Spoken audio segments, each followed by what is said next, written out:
Hi, today I'm going to be doing something a little bit different. I'm going to be reviewing the accessories I have in the truck, or I want to say the upgrades. And I'm starting here in the office right now. I've got the Garmin pulled out.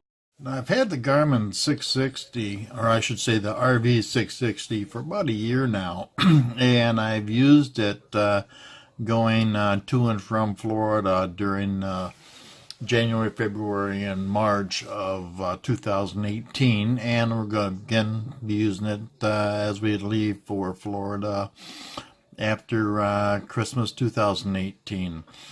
One of the reasons I went with the Garmin's RV 660 is that I was looking for something that would recognize my needs as an RVer, and as well as a large screen, and something that was good and reliable. I didn't want to use my phone unless I had to have it as a backup. And I found that I've been very happy with the Garmin ever since I've had it. Another reasons why I went with the RV 660 is that I was looking at the RV 770, which is the most current model that's out on the market right now. And after doing a lot of checking and contacting or watching a lot of reviews on YouTube, it was recommended that I go to the RV 660 because it's basically the same thing. It's got a little bit larger border that goes around the screen, which really doesn't bother me too much. And that the key thing is that it's half the price. All the other features that I have noticed or that I use are not any different than what is on the RV 770. One of the primary differences between the RV 660 and the other Garmin devices is that if you look at the top of the screen up here, it does show a little trailer where I've got it set in trailer mode or towing mode. And so I can distinguish between whether I'm driving the car or the truck, or else I'm towing with my trailer. I can also make adjustments, or I indicate as far as how tall my RV is, the width of the RV, the overall length, the gross weight, maximum speed if I want to put that in there, and then how many propane tanks I have on it. What this will do for you is it kind of keeps you on the straight and narrow, and you're not going to be getting onto any roads that you shouldn't be going onto, as well as tunnels where they have restrictions where you can't have any propane tanks. Now the apps, and again, this is very much like any other Garmin device. It's got several different apps that are included with it. Of course, Help, Foursquare, which basically is when people have checked in, as such as myself, and it'll remember that, and it'll show that on your during your search menu. It's got a smartphone link, the backup camera, phone which you can pair with your Bluetooth, voice command. One of the things I don't like about the voice command, by the way, is it doesn't seem to work too well with me. Usually if my wife speaks into it, it recognizes her speech or her voice much better than it does mine. I just get totally frustrated with it, and I think if you check some other reviews, you're going to find the same sort of responses. It does have Trip Planner. I have used Trip Planner. As you can see, I put Florida Trip 2018, which I uploaded into it. It has service history for your vehicle, traffic, also tells you where you've been. And so, which it'll give you, like for instance, if I want to go out to a place that's different, or like for instance, when I went to a good friend of mine's. Once I arrived at the location, I was able to click the where I've been and then add it to my menu, so then put in whatever his name is, and that way next time I want to go there, I just hit Bob's place or whatever, or Bob's cottage, and it'll take me right to it. As far as where to, just like any other Garmin, but this has got a couple other added features. It's got RV parks, which is going to show different campgrounds, which is in my area out by Newaygo, Michigan, or Grant, Michigan. It also, I can select what amenities I'm looking for, such as like full hookups, electric hookup, pull-through hookups, so on and so forth. Another thing that it does have on it is, of course, it's got gas stations, and as well as RV service locations, dump locations, truck stops, propane, tires, towing, RV repairs, mobile services, that sort of thing. And it'll look for that in the same area. Again, it's got the trip planner addresses as well. And so you're going to find there's a lot of the icons that are cross-referenced, so you don't have to go right to apps if you want to jump to one of the other ones. This one happens, I've got Ice Arena at Ferris State University, which is up in Big Rapids. I'd put that in there when my grandson was playing hockey up there, and I just went ahead and saved it to the spot. Since he does play hockey rather frequently, and we do find ourselves going up to the university, and it's just kind of a quick reference as far as where it's at and the best way to get there. Restaurants, of course, attractions, the Foursquare, and then it also has the add shortcut, and that's where the Ice Arena came from. Also, it's got categories just like any other Garmin, where you can select gas stations, camp and RV parks, rest areas, restaurants, that sort of thing, shopping, everyday life, so that's not much different than any other Garmin. Saved, that's a real good one. In fact, like I've got Bob's Cottage, the Ice Arena, and there's a few other places that I put in here. I had Home and Home 1. That's because when I was down in Florida the last time, I was there for 3 months, and that particular location was a new location, so they did not have anything as far as directions to get to that specific RV resort or RV park. And so once I got down there again, I saved it, and then I just hit home. The map, again, pretty much like any other Garmin, this happens to show our location at home. One of the other things that you can see is that it does have a menu, and you can adjust that accordingly to whatever you want it to be as far as included on it. You can have like what's coming up ahead, the trip data, volume, brightness, traffic, weather, elevation. It'll give you other items as far as, like, for instance, it could tell you what, where the gas stations are, the restaurants, and that sort of thing. And you can actually just hit whatever button you happen to like, just to see where's the closest one.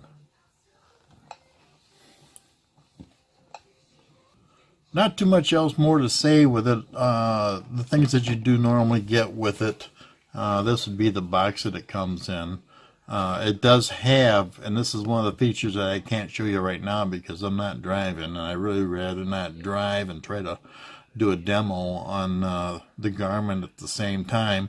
But as you're driving down the expressway, it'll come up and it'll tell you what your exit is when you've punched in your route and what the exit looks like, as well as telling you which lane to get into and which way to turn after you get off of that exit.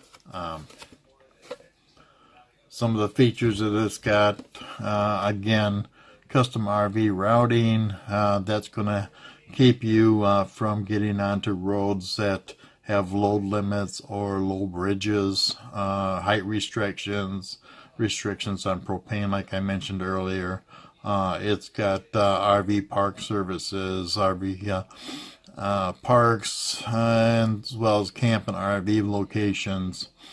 Another thing that's going to have you is world warnings, and this does work out quite well. In fact, we were driving back from Florida, and we were going through Mobile, Alabama, and all of a sudden our drive time was increased by 8 hours, and it automatically gave me an option to change my route where it will readjust it, and so I could spend only or lose only about 30 minutes instead of 8 hours. Search and filters for campground locations like I showed you earlier, whatever type of parks. Also list elevation profiles. That could be very important for you, especially if you're in the mountains range. And then traffic avoidance. That gave me the rerouting feature that I experienced back last April. So not too much more as far as on the box. When I get back out to the truck, I'll kind of show you a little bit more as far as the setup. I do have the window mount, and I have not ever had it where the suction cup is let loose. So that's rather impressive for me. If I may have to move it from time to time, I think I might be fiddling with it a little bit in the near future to see if that helps me with the voice commands. They do say that if it's too close to the windshield, then it will get an echo effect, but that I have not had any kind of experience. The Bluetooth connected to the phone does work very well. As I mentioned a little bit earlier, I also have a backup camera, which is the Garmin BC30. When I originally hooked it up, I connected the power line up to the sending unit to my tail light on my trailer. With that, I found that if I was in a stationary position or if I was just backing into a spot, it worked very well. However, once I got moving, it had a tendency to flicker on and off. Also, by having that hooked up to my tail light, I would have to have my lights on in order to operate the camera, which doesn't seem like it would be bad. However, if I wanted to check the traffic behind me, that became a little bit more difficult. I'd have to turn on the lights, and hopefully, at that time, I would get a good connection and I could see what's behind me. Again, it was rather sketchy, and so since then, I had already purchased the Garmin extension cord, which is, I believe, it's about 30 foot long, and I connected that to the camera itself, and then ran it underneath my camper and up to the tray that holds my propane tanks. I mounted the sending unit right under, right between the propane tanks, and so when the cover is on the tanks, then it's going to keep it dry or it's good from any kind of moisture, and that's one of the things that they recommended. Now, both the Garmin RV 660 LMT, which it's known as well as the Garmin wireless backup camera, I purchased through Amazon. At that time, I think I paid right around $280 or $260 for the Garmin RV 660, and as far as the camera, that was about $100. The extension cord, I'm thinking that might have been another $25. I held off before I put it on to see how it worked and how I liked it, but once I was pretty much comfortable with the Canon and Garmin, and that I realized that I would need that extension cord, I went ahead and kept all three of them. I've moved out to the truck this afternoon. While it's still light, so I can kind of give you an idea of my setup inside the truck as far as my Garmin, my EezTire Monitor, and also the CB, so you can see my configuration, what I have when I'm traveling. Now, please excuse any kind of shakiness. I haven't got my phone mounted on my gimbal because it's just a little bit too awkward, and I really didn't want to be fumbling with that at this time. So anyway, bear with me, and I'll kind of try to give you some ideas as far as how everything is all set up. I was talking about the rear camera that I have connected to my Garmin 660, and you can see the little icon on the top right hand corner. Now all I have to do is just hit that, and that's the view off the back of my trailer. Actually just looking back at the electrical hookup on the outside of the garage, and the little bit of clutter I have at the front of the garage, which I usually take care of in a short time. Now to get it back out of that camera, all I have to do is just hit the back button and it puts me back up to it. Now I'll hit it on maps, and then if I do want to look out the camera at that time when I'm traveling, all I have to do is just do the back button, go to my apps, and hit the backup camera, and then it'll show up again. So it seems like it might be a little bit much, but it really is not too bad. I'm not really doing it that often, and if I'm on long stretches of road and I just want to see what the traffic is behind me, or especially if I'm driving through some heavy traffic where I've got merging vehicles and I want to watch the ramps behind me, then I'll use it as well. I've moved my EezTire Monitor down to the ashtray, and it seems to be working pretty good down there. Anyway, the one nice thing about the tire monitor is that it keeps me informed as far as what the pressure is on each one of the tires, as well as what the temperature is. So I know if I know, or else or deflation, or if the temperature has to rises rather rapidly, or even when I get down south where the temperature gets warmer and my pressure gets higher, I know enough to pull over so I can deflate the tires enough to put them well within safe limits. Right now you see them blinking, and they alternate from the 4 tires in the back, the 2 left and the 2 right. At this moment right now, it's still going through the diagnostics where it's showing that there's no pressure or temperatures on the left rear tires. But as it starts making Bluetooth connections, that will correct itself.